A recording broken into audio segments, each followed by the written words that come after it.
Sebabkan ramai sangat yang minta kami recreate tutorial tu, so kami akan buat sebelah pendek sikit, sebelah panjang sikit. Korang jangan risau dia punya awning.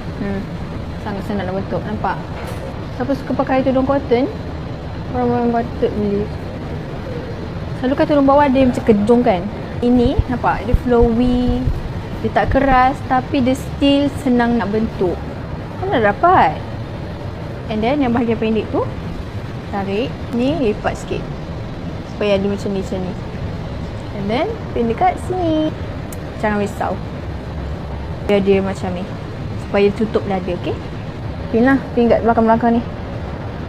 Ni kejadian pertamanya macam ni. Okay, yang ini korang kena tengok tu betul.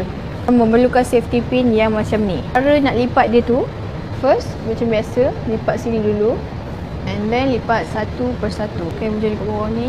Buatlah dalam beberapa lipatan. Nampak? Make sure korang kena ada macam ni tau. Okay, lepas tu korang measure dia. Agak-agak nak tarik ke belakang nanti. Nak pin tak kat mana. So, bawa sikit kat sini. So, nampak? Dia akan sampai. Korang masukkan dia. Nampak? Jadi macam ni.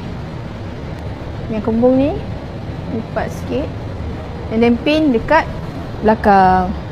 So, yang depan ni drape dia sikit-sikit tau. Jangan tak payah sangat, tak apa. Bagilah kemas-kemas. Dah susun, jarumkan dia. Okey. Yang belah sini korang kemaskan lah. Kalau tadi macam bersepah kan. Susun dia balik. Susun satu-satu. Dah siap. Tunjuk full look dia. Ni pakai dengan baju kurung. Comel tak? By the way, tudung ni ada dekat beg kuning. Korang boleh beli kat beg kuning tau.